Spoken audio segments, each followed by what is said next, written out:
Di sini saya akan menjelaskan mengenai metode Newton maju pada tugas metode numerik. Di sini telah diketahui uh, suatu fungsi pertama dan fungsi kedua, dan rumusnya adalah untuk Newton maju seperti yang telah saya kodekan tersebut. Nah, di sini langsung aja pada analisis hasilnya. Pertama, pada fungsi pertama, eksponen pangkat 0,5x. Nah, hasilnya sangat akurat ya. Jadi, fungsinya itu halus, kurva interpolasi menempel sempurna pada fungsi asli dan galet yang sangat turun sangat cepat. Jadi Newton maju itu pilihan yang cukup stabil. Nah, yang kedua, saat kita menaikkan order polinom pada grid seragam, muncul fenomena Runge. Fenomenanya ini nggak akurat, grafiknya justru berisolasi liar atau meledak di ujung kiri dan kanan rentang. Ini buktiin kalau misalnya bahwa derajat tinggi pada garis seragam tidak selalu lebih baik. Nah, kesimpulannya itu Newton maju sangat efektif untuk fungsi halus di grid seragam, namun kurang bagus. Kita harus waspada terhadap osilasi pada fungsi tertentu. Halo, saya Vito Aliviano Rendinova akan menjelaskan bagian yang saya buat yaitu metode Newton mundur. Yang sederhananya adalah metode untuk mencari nilai di antara titik-titik data yang sudah diketahui. Jika titik-titik utama tersebut memiliki jarak yang sama atau equispace. Lalu kita masuk ke coding. Di sini ada library yang dibutuhkan dan fungsi soal.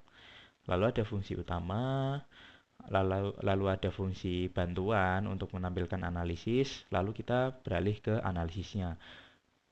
Yang pertama, analisis fungsi satu di sini eh, fungsi yang pertama itu bersifat eksponensial dan halus. Bisa dilihat pada grafik bahwa garis interpolasi menempel sempurna pada nilai-nilai eksak dan galat absolutnya itu sangat kecil. Jadi metode ini sangat akurat untuk fungsi stabil.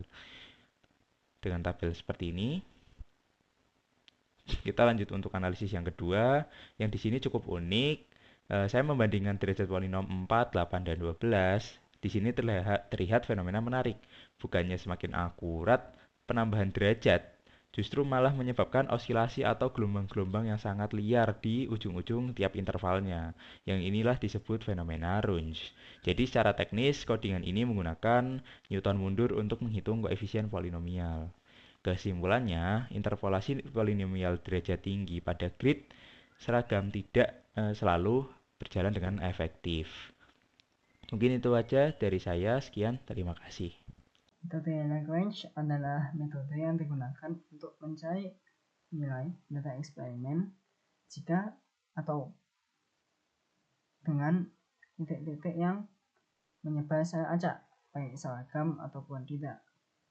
Rumus yang digunakan adalah sebuah fungsi px yang menjumlahkan perkalian yj dengan fungsi bobot lj untuk x hingga n, di mana lj ini mempunyai menghitung dan mempunyai sifat akan bernilai 1 saat menemukan suatu titik x, yaitu saat j sama dengan k. Untuk implementasinya, karena ini berupa penambahan dari perkalian, akan terjadi dua looping.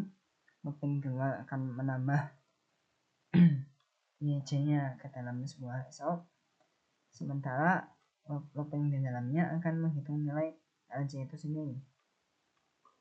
Nah, kita tahu kalau metode Lagrange itu hasilnya harus sama dengan Newton, dan jika kita hitung dengan metode Newton di atasnya, hasilnya akan sama dengan galat absolut sangat kecil.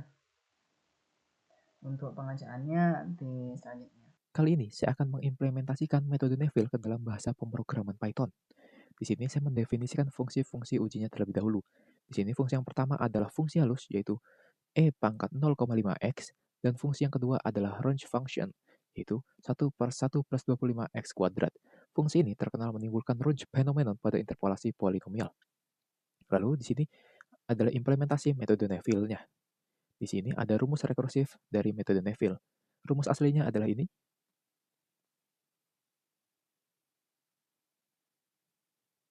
Lalu, di sini ada implementasi metode Lagrange untuk verifikasi apakah nanti hasil dari metode Neville akan sama. Di sini ada rumus basis dari Lagrange, atau rumus aslinya adalah ini. Lalu, langsung saja kita ke hasil dari grafiknya. Di sini, fungsi halus pada eksperimen pertama menggunakan fungsi eksponensial pada interval 0,1. Hasil grafik menunjukkan bahwa kurva interpolasi Neville hampir berimpit dengan fungsi asli, sehingga galatnya sangat kecil. Lalu, grafik pada eksperimen atau fungsi yang kedua. Pada eksperimen kedua, digunakan fungsi Runge dengan derajat polinom 4, 8, dan 12. Terlihat bahwa ketika derajat polinom meningkat, muncul osilasi besar di dekat batas interval. Fenomena ini dikenal sebagai Runge phenomenon. Kesimpulannya, metode Neville menghasilkan hasil yang konsisten dengan metode Lagrange dan bekerja sangat baik pada fungsi yang halus. Namun, pada fungsi tertentu seperti fungsi Runge, penggunaan polinom derajat tinggi dengan titik seragam dapat menyebabkan osilasi yang besar.